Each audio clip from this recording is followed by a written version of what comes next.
لا إله إلا الله محمد رسول الله عليه صلاة الله وآله والأحبة لا إله إلا الله محمد رسول الله عليه صلاة الله وآله والأحبة.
Seiring dengan terbitnya fajar mentari, kami tak pernah lelah memikul risalah ilahi. Kami jelajahi Nusantara, mengetuk pintu-pintu masjid, membersamai para jamaah Jum'ah, menyibak segala peristiwa yang syarat dengan polusi kemunafikan yang beredar telanjang bulat di depan mata. Jari jemari kami terus mengalir merekam semua peristiwa. Kami hadirkan solusi cemerlang yang bersumber dari ideologi Islam kafah dalam sebuah media buletin dakwah kafah yang terbit setiap hari Jumat. Sebuah buletin yang inspiratif, ideologis, mengupas berbagai persoalan dari sudut pandang Islam, menambah romansa keberkahan di hari Jumat Anda. Selamat menyaksikan bedah buletin dakwah kafah bersama saya, Indra Fahrudin, Direktur Rumah Inspirasi Perubahan, hanya di YouTube channel Rumah Inspirasi Perubahan. Bismillahirrahmanirrahim. Assalamualaikum warahmatullahi wabarakatuh. Hamidalillah wa musalliyan ala Rasulillahi sallallahu alaihi wasallam, amma ba'du. Alhamdulillah kaum muslimin dan pemirsa YouTube channel Rumah Inspirasi Perubahan, rahimani wa rahimakumullah, shaimin dan shaimat yang selalu dicintai oleh Allah Subhanahu wa taala. Alhamdulillah kita bersyukur pada Allah Subhanahu wa taala kembali bisa diizinkan untuk membersamai para pemirsa di Jumat sore yang penuh berkah ini, wabil khusus di bulan Ramadan ya. Alhamdulillah sekarang sudah di 12 Ramadan 1445 Hijriah bertepatan dengan 22 Maret 2024. Bagaimana kabar semuanya? Alhamdulillah, kami selalu berdoa semoga sampai hari ini kita masih diberikan kekuatan oleh Allah untuk terus bersemangat mengisi amal-amal kebaikan, ketaatan di bulan Ramadan ini. Dan semoga tubuh kita pun juga diberikan kesehatan oleh Allah. Dan kita nanti akan dimampukan oleh Allah untuk menyelesaikan seluruh serangkaian kewajiban ibadah puasa Ramadan di tahun ini. Amin, amin ya rabbal alamin. Baik, di Buletin Dakwah Kafah edisi 337 ini kita akan mengupas sesuatu yang masih sangat berkaitan dengan Ramadan. Semoga materi ini sangat penting dan berguna bagi kita untuk memahamkan esensi dari bulan Ramadan yang nanti itu kita hubungkan dengan Al-Quran, ya, karena bagaimana juga Ramadan tidak bisa dipisahkan dengan Ramadan. Kami berharap bagi para pemirsa yang belum subscribe, silahkan untuk subscribe terlebih dahulu, hidupkan lonceng notifikasinya, berikan komentar yang positif. Baik, bedah bulat tindak wakafah edisi 337 mengambil topik wajib mengamalkan semua isi Al-Quran. Pemirsa, kaum muslimin, Ramadan ini identik dengan bulan Ramadan, Syahrul Ramadan. Karena memang Ramadan ini di bulan ini Al-Quran pertama kali diturunkan, Insya Allah. Dalam hal ini Allah Subhanahu wa taala berfirman di dalam surah Al-Baqarah ayat 185. A'udzu billahi minasyaitonir rajim. Syahrul Ramadan alladzi unzila fihi al-Qur'anu hudan lin-nasi wa bayyinatin minal huda wal furqan. Ramadan, bulan yang di dalamnya diturunkan permulaan Al-Quran sebagai petunjuk bagi Nabi, sebagai petunjuk bagi manusia, hudan linnas, petunjuk bagi manusia, juga sebagai wabayyinati minal huda wal furqan, dan juga sebagai penjelas-penjelas berkaitan dengan petunjuk itu, dan juga sebagai furqan, sebagai pembeda. Ya, dan Al-Quran ini diturunkan pada malam kemuliaan, yaitu malam Lailatul Qadar, yaitu malam Al-Qadar. Sebagaimana firman Allah di dalam surah Al-Qadar ayat yang pertama, Inna anzalnahu fi Lailatul Qadar. Sungguh kami menurunkan Al-Quran ini saat Lailatul Qadar. Dan peristiwa turunnya Al-Quran atau yang kita kenal dengan Nuzulul Quran, sesungguhnya ini merupakan peristiwa yang sangat luar biasa. Dan hal ini sekaligus menunjukkan keagungan dari Al-Quran itu sendiri. Keagungan Al-Quran juga ditegaskan diantaranya di dalam firman Allah yang lain. Misalkan di dalam surah Al-Hasyr, surah yang ke-59 ayat 21. A'udzu billahi minasyaitonir rajim. Lau anzalna hadzal qur'ana ala jabalin la ra'aitahu khashi'an mutasaddian min khasyatillahi wa tilkal amthalu nadribuha linnasi la'allahum yatafakkarun.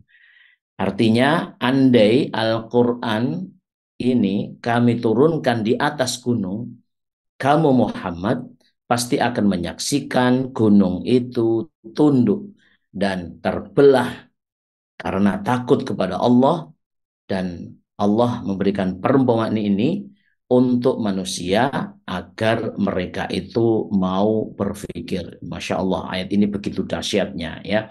Allah Subhanahu wa taala memberikan perumpamaan, seandainya Al-Qur'an ini diturunkan di atas gunung, maka akan menyaksikan manusia itu akan gunung itu akan tunduk terbelah semata-mata karena takut kepada Allah Subhanahu wa taala. Dalam hal ini Imam Al-Baydawi dalam kitab tafsir beliau yaitu Anwar At-Tanzil wa Asral At-Ta'wil, beliau menyatakan bahwa andai kami Allah Subhanahu wa taala menciptakan akal dan perasaan pada gunung, seandainya Allah ini menciptakan akal dan perasaan pada gunung sebagaimana yang telah kami ciptakan pada diri manusia, kemungkinan kami akan menurunkan Al-Quran itu di atasnya. Artinya di atas gunung itu. Dengan konsekuensi, namun ada konsekuensinya ketika Al-Quran tadi diturunkan kepada kepadanya tadi itu, kemudian dengan konsekuensi akan ada pahala dan siksa. Seandainya Allah ini menciptakan akal dan perasaan pada gunung sebagaimana manusia, ya, yang kita oleh Allah diberikan akal dan perasaan, ya, kemudian dengan konsekuensi pahala dan siksa, maka sungguh gunung tadi itu yang seandainya diberikan akal dan perasaan tadi itu akan tunduk, patuh, dan hancur berkeping-keping karena takut kepada Allah Subhanahu wa taala. Dan ayat ini merupakan gambaran betapa besarnya kehebatan dan pengaruh Al-Quran itu dalam kehidupan.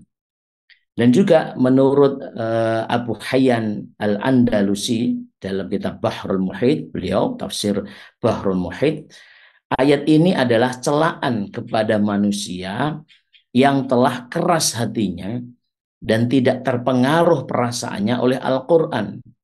Padahal jika gunung yang tegak dan kokoh saja pasti tunduk patuh pada Al-Quran, maka seharusnya manusia harus lebih tunduk dan patuh kepada Al-Quran. Insya Allah. Nah, inilah yang satu yang keagungan yang menarik, kemuliaan yang Allah Subhanahu wa taala tunjukkan dalam Al-Qur'an. Berikutnya kaum muslimin rahimani wa rahimakumullah adalah seruan Al-Qur'an. Kita akan perhatikan apa saja sebenarnya yang isi dari seruan Al-Qur'an yang ditunjukkan tadi sebagai petunjuk pada manusia, sebagai penjelas dan juga sebagai pembeda. Al-Quran ini mengandung banyak seruan dari Allah Subhanahu wa Ta'ala. Ya, seruan Al-Quran setidaknya mencakup dua aspek, yaitu yang pertama adalah aspek rohiyah atau spiritual. Yang kedua adalah aspek sia-sia atau aspek politik. Jadi kalau kita lihat garis besar seruan di dalam Al-Quran itu ada aspek rohiyah, yang kedua adalah aspek sia-sia atau politik. Apa saja yang mencangkup dari aspek rohiyah atau spiritual? Yaitu mencangkup pengaturan hubungan manusia dengan Allah. Seperti halnya ibadah mahdhah, ibadah khos, ya, seperti sholat, puasa, haji, dan sebagainya. Ibadah puasa yang sedang kita lakukan ini juga diperintahkan oleh Allah dalam Al-Quran, yang ini merupakan aspek spiritual, aspek ruhiyah. Ya. Yang berikutnya adalah aspek sia-sia atau aspek politik. Aspek politik ini mencakup pengaturan hubungan sesama manusia, khususnya yang menyangkut urusan masyarakat yang dijalankan oleh negara dan dikontrol pelaksanaannya oleh umat. Nah, jadi aspek sia-sia ini pengaturan hubungan manusia. Kalau hubungan kita dalam hubungan mahdhah itu kan sifatnya sebentar. Ya, tapi kalau hubungan manusia sama manusia ini kan dimensinya, waktunya pun lebih luas. Urusan-urusan masyarakat dijalankan oleh negara dan kontrol pelaksanaannya oleh umat. Namun sayang sekali lagi para pemirsa, ayat-ayat yang bersifat politis itu belum mendapat perhatian sebagaimana ayat-ayat yang menyangkut aspek ruhiyah. Ya, sebagai contoh ya terhadap ayat-ayat Al-Qur'an yang sama-sama menggunakan kata, kalau kita lihat dalam Al-Qur'an sama-sama menggunakan kata kutiba yang artinya adalah furidha alaikum, diwajibkan atau difardukan atas kalian. Maka sikap yang muncul itu berbeda, padahal frasenya adalah sama. Bahkan ayatnya itu beriringan ya.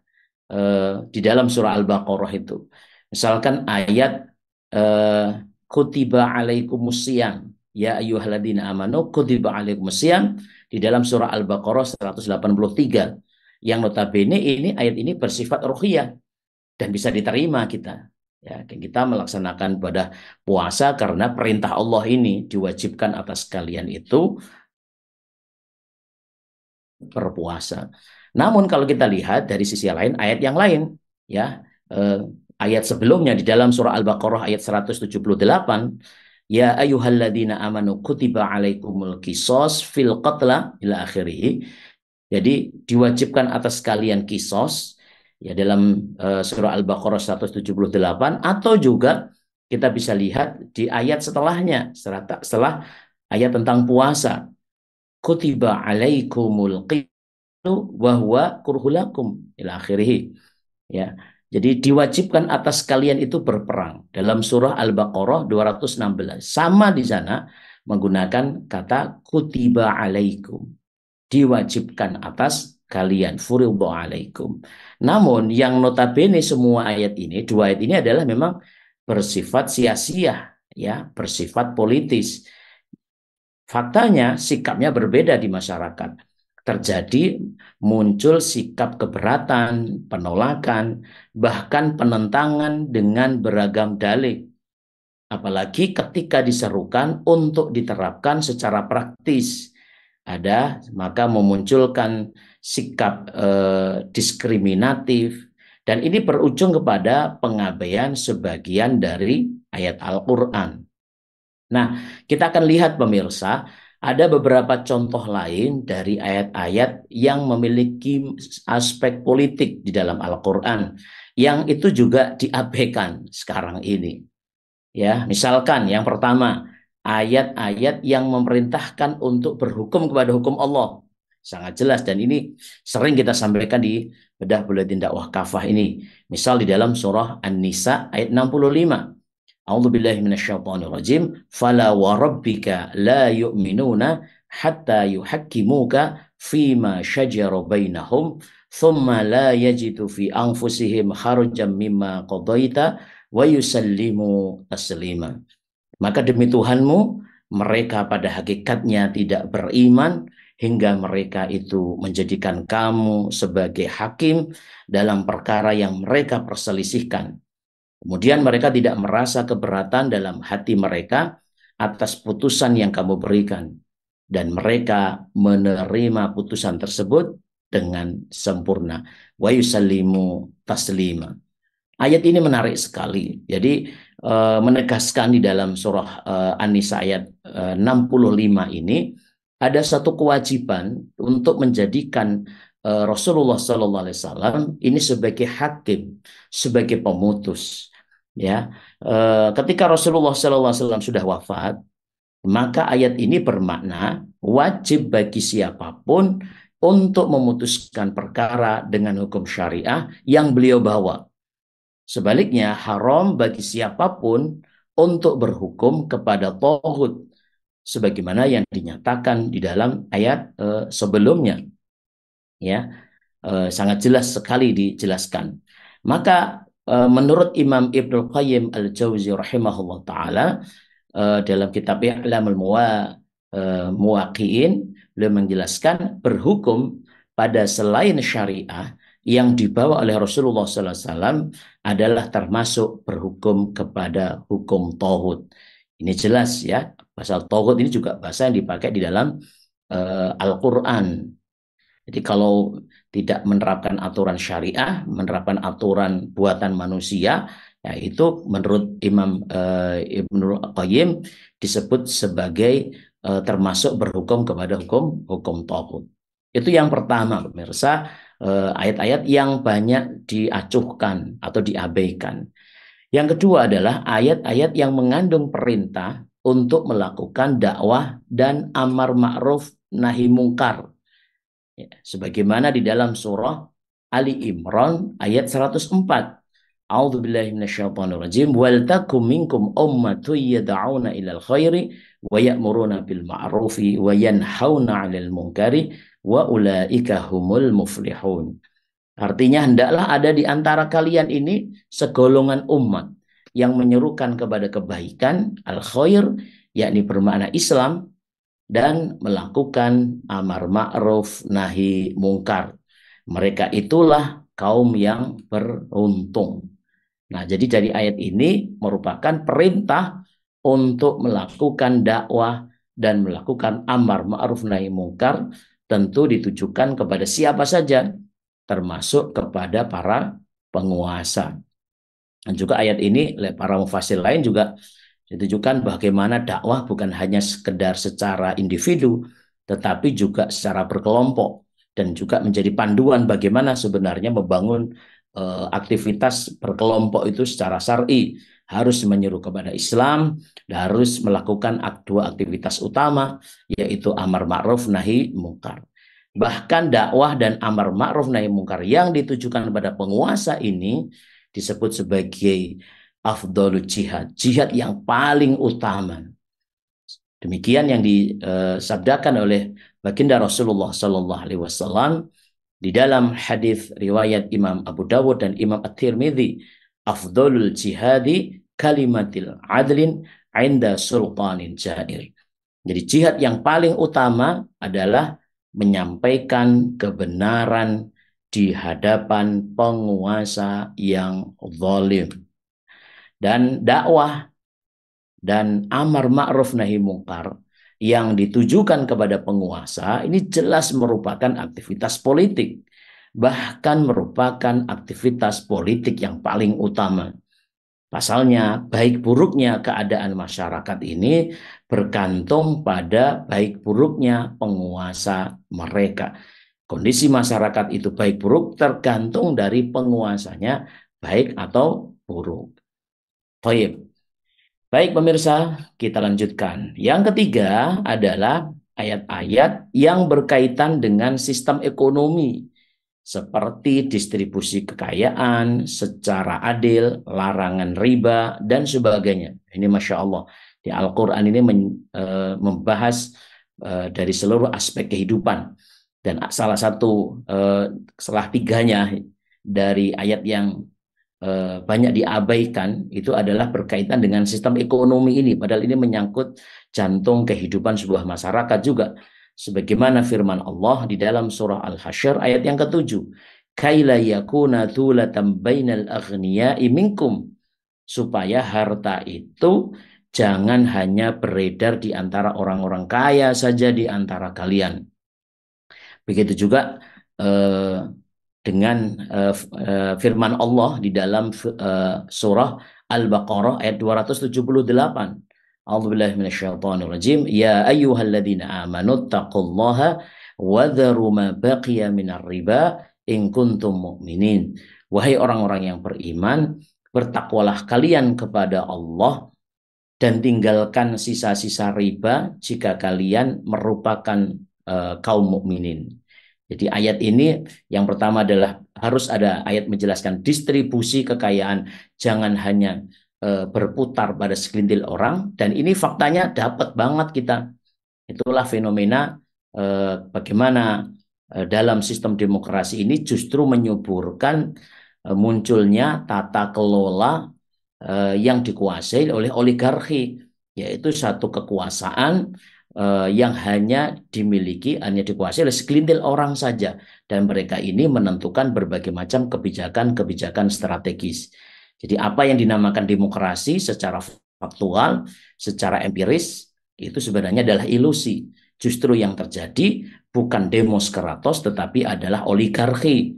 Ya, jadi ini yang harus kita lihat.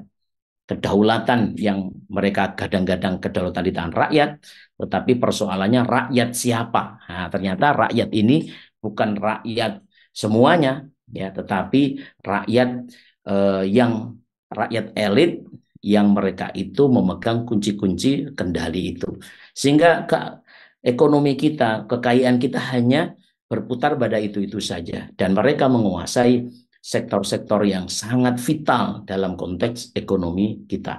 Belum lagi di dalam surah Al-Baqarah 278 ini berkaitan dengan riba. Ekonomi yang dibangun riba maka akan menghancurkan postur ekonomi kita.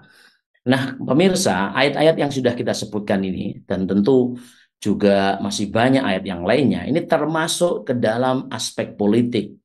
Ayat di dalam Al-Quran yang menyangkut dari aspek sia-sia atau aspek politik, karena menyangkut pengaturan urusan masyarakat. Bayangkan kalau itu diabaikan, maka kehidupan masyarakat akan mengalami kefasatan yang sekarang ini kita rasakan.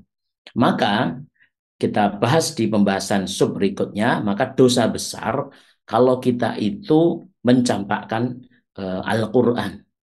Ini mumpung momentum kita didekatkan oleh Allah hati kita dan perasaan kita dan fisik kita dengan Al-Quran di bulan Ramadan ini, maka kita memberikan satu nasihat, merupakan satu dosa besar kalau mencampakkan Al-Quran. Dengan demikian, maka kita wajib ya mengamalkan dan menerapkan seluruh isi Al-Quran. Jika tidak, maka kita termasuk orang yang nanti tergolong dalam mengabaikan Al-Quran. Nauzubillah min dzalik. Ingatlah Allah Subhanahu wa taala berfirman di dalam surah Al-Furqan ayat yang ke-30. A'udzubillahi minasyaitonir rajim wa qala ar-rasulu ya rabbi inna qaumi ittakhadhu hadzal qur'ana mahjura. Berkatalah Rasul, ya Tuhanku, sungguh kaumku menjadikan Al-Quran ini sebagai sesuatu yang diabaikan. Ini adalah curahan dari Rasulullah SAW berkaitan dengan fenomena di antara umatnya, ya, yang kemudian hari nanti akan menjadikan Al-Quran ini sesuatu yang diabaikan. Padahal Al-Quran ini petunjuk. Makanya berkaitan dengan surah Al-Furqan ayat yang ke-30 ini, menurut Ibnu Hayyan Al-Andalusi dan Syekh Wahbah Az-Zuhaili rahimahullah ta'ala mengatakan bahwa ayat tersebut menceritakan pengaduan Rasulullah SAW kepada Allah Subhanahu wa ta'ala tentang sikap dan perilaku kaumnya yang mengabaikan Al-Quran. Pengaduan Rasulullah SAW ini terjadi saat beliau masih hidup di dunia. Jadi masih hidup saja beliau sudah menyatakan seperti itu, apalagi ketika sekarang ini kita faktanya justru tidak menjadikan Al-Quran itu sebagai sumber hukum. Makanya di sini mengalami ada hubungannya, relate dengan kondisi kita sekarang ini. Dan juga menurut Al-Qinuji dalam kitab Fathul Bayan fi Maqasidil Quran, Rasulullah SAW mengadukan perilaku kaumnya yang menjadikan Al-Quran sebagai mahjuran. Mahjuran di antara maknanya menurut beliau adalah matrukan, yang ditinggalkan, yang diabaikan, atau tidak dipedulikan. Sedangkan menurut Imam Ibnu Katsir rahimahullah ta'ala, beliau menyatakan banyak sikap dan perilaku yang oleh para mufasir dikategorikan al-hajarul Quran, yaitu meninggalkan Al-Quran, diantaranya adalah menolak untuk mengimani dan membenarkan Al-Quran. Yang disebut sebagai meninggalkan Al-Quran, kata Imam Ibnu Katsir, yaitu menolak untuk mengimani dan membenarkan Al-Quran, kemudian tidak merenungkan dan memahami Al-Quran isinya.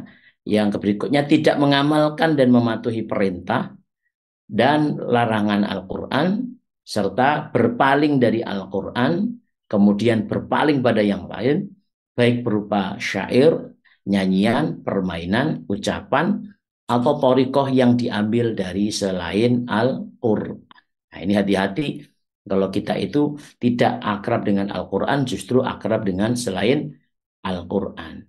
Nah, semua tindakan tadi, tindakan yang mengabaikan Al-Quran, para pemirsa, termasuk perbuatan haram. Nauzubillah min dzalik, ya. Di antara dalilnya adalah dalam misalkan surah Al-Furqan ayat 31. A'udzubillahi minasyaitonir rajim. Wa kadzalika ja'alna likulli nabiyyin aduwwan minal mujrimin. Maka seperti itulah kami mengadakan bagi tiap-tiap nabi itu adalah aduan, musuh, minal mujrimin, dari kalangan orang-orang yang pendosa. Nah, jadi memang sudah menjadi pakemnya para nabi itu ada musuhnya dari kalangan pendosa. Maka di dalam ayat ini tampak jelas bahwa orang-orang yang meninggalkan dan mengabaikan Al-Quran disejajarkan dengan musuh para nabi dari kalangan para pendosa. Nauzubillah min dzalik, ya. Jangan sampai kita termasuk dari kategori ini, ya, yang meninggalkan, mengabaikan karena ini disejajarkan dengan musuh para nabi.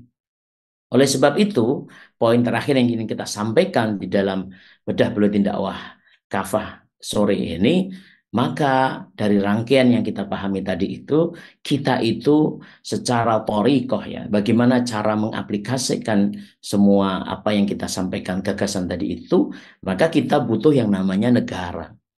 Ya, butuh yang namanya negara. Dan itu juga bagian dari aspek politik sebenarnya. Maka mengamalkan dan menerapkan Al-Quran ini tidak bisa dan tidak cukup oleh pribadi-pribadi saja. Karena memang harus butuh peran masyarakat, terutama adalah negara. Pasalnya Al-Quran ini memang berisi satu sistem kehidupan, panduan kehidupan. Sebagian hukum itu hanya bisa dilakukan oleh negara.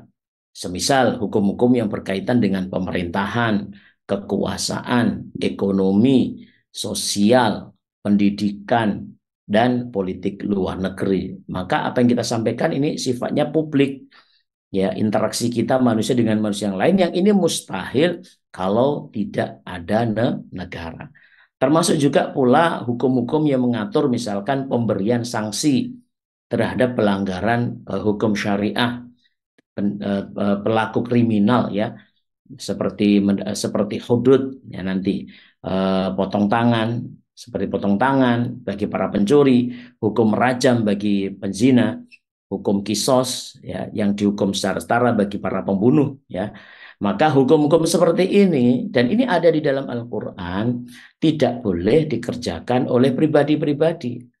Ini hanya sah dilakukan oleh khalifah atau orang yang memang diberikan kewenangan oleh khalifah melakukan itu.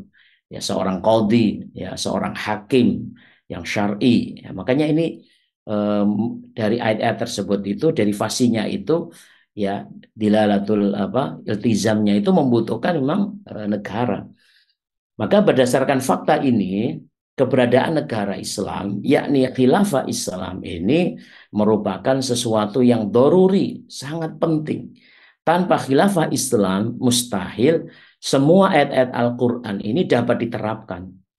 Dan inilah yang terjadi saat ini, khususnya di dunia Islam, termasuk juga di negeri ini.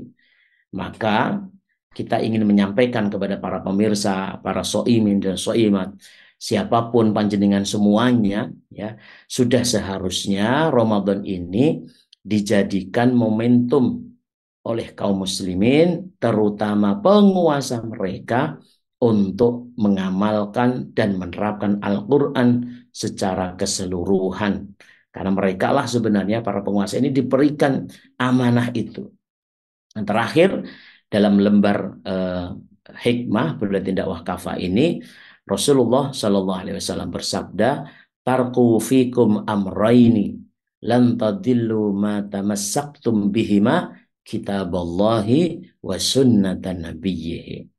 Aku telah meninggalkan di tengah-tengah kalian dua perkara, kalian tidak akan pernah tersesat selama-lamanya jika berpegang teguh kepada keduanya, yakni kitabullah, Al-Quran, dan sunnah nabinya. Masya Allah, hadis riwayat Imam Malik. Demikianlah pemirsa, secara keseluruhan sudah kita sampaikan bagaimana isi dari Buletin Dakwah Kafah. Ini menegaskan kita kembali, menfresh kita kembali pada saat di bulan Ramadan ini wajib mengamalkan semua isi Al-Quran. Baik, sebelum kita lanjutkan, marilah sejenak kita ikuti jeda berikut ini.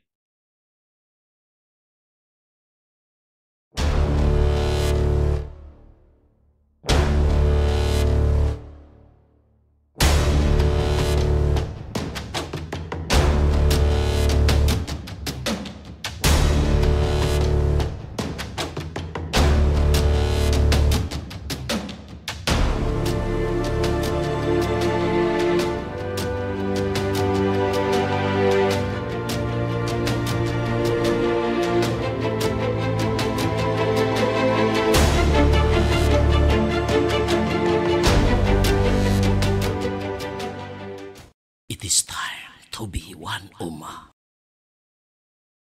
It is time to be one ummah.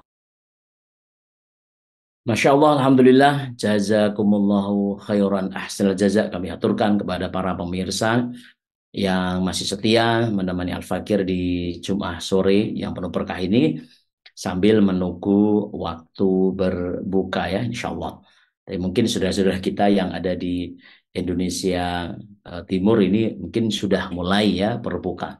Semoga Kita berharap kebahagiaan kita ini, ya, kebahagiaan pada saat kita iftar, ya, kita berbuka ini nanti akan dilengkapi kebahagiaan kita saat kita berjumpa dengan Allah Subhanahu wa taala dengan membawa amal-amal kebaikan kita, khususnya amal di bulan Ramadan itu. Jika bulan Ramadan ini adalah bulan yang begitu mulia, yang Allah lipat gandakan amal solehnya, maka terbentang sebenarnya ada sebuah amalan penting berkaitan dengan tema kita dan amanah dari topik kita ini, yaitu bagaimana kita memperjuangkan supaya Al-Quran ini, jadi kita harus betul-betul sadari, kitalah satu-satunya umat yang diberikan Allah nikmat sampai hari ini, petunjuk yang bersumber dari wahyu Allah Subhanahu wa taala. Hanya umat Islamlah yang saat ini memiliki ideologi yang murni yang bersumber dari wahyu Allah Subhanahu wa taala, yaitu adalah Al-Qur'an. Sedangkan yang lain adalah sudah rusak, ya, sudah rusak. Dan apalagi hukum buatan manusia, ideologi yang muncul dari buatan manusia, yang kita ketahui yang manusia ini sifatnya serba lemah. Ya, dia tidak tahu apa yang akan terjadi pada hari esok saja, atau dia tidak tahu apa yang terbaik untuk dirinya. Jadi manusia ini lemah. Apalagi setiap isi kepala manusia yang lemah tadi itu mustahil apabila mengeluarkan satu gagasan-gagasan untuk mengatur kehidupan kita, dan kehidupan kita itu aspeknya menyeluruh. Maka pasti akan terjadi kelemahan, dan kelemahan itulah yang memunculkan kesesatan dan kezaliman yang kita rasakan sekarang ini. Jadi puncak dari kezaliman kita, akar dari kezaliman kita, bukan hanya di negeri Islam, atau kata tadi disampaikan 100 tahun ini, 100 tahun umat ini tidak hidup dalam naungan syariah, 100 tahun ini umat tidak hidup dalam naungan Al-Quran. Ya, Al-Quranul Karim. Maka kalau tidak hidup dalam petunjuk Allah, maka yang memunculkan adalah memang kesesatan. Maka tugas kita di bulan Ramadan ini salah satunya adalah bulan perjuangan. Rasulullah juga mengajarkan bahwa Ramadan adalah bulan perjuangan. Dan Allah masih menyisakan kesempatan itu kepada kita. Jangan sampai kita ini sudah berupaya untuk melaksanakan ibadah puasa, tapi kita tidak bisa mengambil esensi dari ibadah puasa itu. Jangan sampai Allah itu merendahkan kita. Karena di dalam sebuah hadis Rasulullah SAW itu pernah bersabda, Innallaha yarfa'u bihadzal kitabi aqwaman wa yad'u bihi akharin. Sesungguhnya Allah ini akan mengangkat kemuliaan suatu kaum ini dengan Al-Quran, dan dengan Al-Quran pula lah Allah ini akan menjatuhkan menuju kehinaan satu kaum yang lain. Nah, ini cukup memberikan barometer. Al-Quran ini barometer apakah umat ini maju atau tidak. Kalau umat ini menggunakan Al-Quran, tentu indikatornya, kalau kita bicara tentang Al-Quran, tentu bukan hanya dari sisi membacanya. Uang membacanya saja itu kalau menurut data ini juga masih memprihatinkan kok. Ya, data kita masih banyak kaum muslimin yang belum bisa membaca Al-Quran. Ini tentu juga menjadi PR besar kita. Ya, membacanya, bagaimana kita berinteraksi dengan Al-Quran itu kan membaca, terus mempelajarinya, mentadaburinya, terus mengajarkan Al-Quran, itu sebuah pahala tersendiri, mengamalkannya sesuai dengan konteks seruan Al-Quran tersebut, dan yang paling penting adalah menerapkannya. Untuk ini semuanya butuh perjuangan. Di semua lini ini pahala. Ya, siapa yang mengajarkan bisa baca Al-Quran berpahala. Siapa yang mengajarkan supaya bisa mempelajari Al-Quran berpahala. Para guru-guru, para asatid, ustadzat. Ya, barang siapa yang mentadaburi Al-Quran sangat berpengaruh dalam dirinya berpahala. Mengajarkan Al-Quran berpahala. Mengamalkan Al-Quran dalam kehidupan dia setelah dia melalui proses tadi itu. Dan yang lebih penting adalah dahsyat adalah menerapkan Al-Quran. Dan pasti kita akan menemukan keberkahan dari Al-Quran ini. Maka kita mengajak di bulan yang mulia ini, marilah sama-sama kita menasihati khususnya para pemimpin kita, yang diberikan amanah oleh Allah dan nanti akan dimintai pertanggungjawaban. Dan kita sudah ingatkan, berkuasa bukan sekedar untuk berkuasa. Berat sekali. Ya, berat sekali kalau berkuasa hanya untuk berkuasa, melanggengkan hegemoninya. Na'udzubillah, berat sekali nanti. Ya, bagaimana pertanggungjawabannya di akhirat. Para khalifah saja, itu saja ketika diamanin ini mereka sebenarnya kalau tidak diamanin mereka tidak mau. Saking beratnya amanah nanti di hadapan Allah Subhanahu wa taala. Namun mereka yakin mereka menjalankan itu semata-mata hanya untuk Islam dan melayani umat ini dengan Islam. Non-Muslim pun juga akan bisa dilayani dengan pelayanan terbaik dengan Islam. Dan Islam itu bersumber salah satunya dari Al-Quran. Baik, saya kira demikian para pemirsa YouTube channel Rumah Inspirasi Perubahan. Kami haturkan sekali lagi jazakumullah khairan ahsanal jaza atas keseriusan alokasi waktu panjenengan semuanya di sore hari ini. Jangan lupa di-share kajian kita dan juga buletin dakwah kafah yang hard copy-nya atau soft copy-nya sudah tersebar di berbagai macam media sosial. Mumpung ini bulan Ramadan, ayo disebarkan supaya kita mendapatkan pahala jariah dari sana.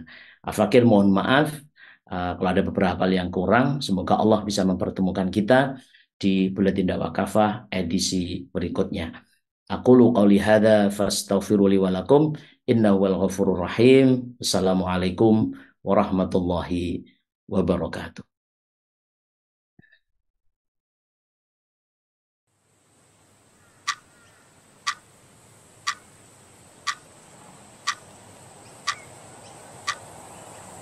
Sallallahu ala Muhammad sallallahu alaihi wasallam sallallahu ala Muhammad sallallahu alaihi wasallam. It is time to be one ummah. It is time to be one ummah. 100 years without khilafah. It is time to be one ummah. Sallallahu ala Muhammad sallallahu alaihi wasallam sallallahu ala Muhammad sallallahu alaihi wasallam. It is time to be one ummah. It is time to be one ummah. It is time to be one ummah. With dawla al-khilafah. Sallallahu ala Muhammad sallallahu alaihi wasallam sallallahu ala Muhammad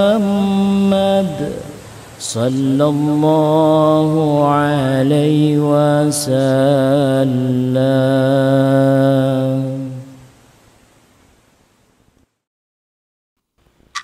It is time to be one ummah.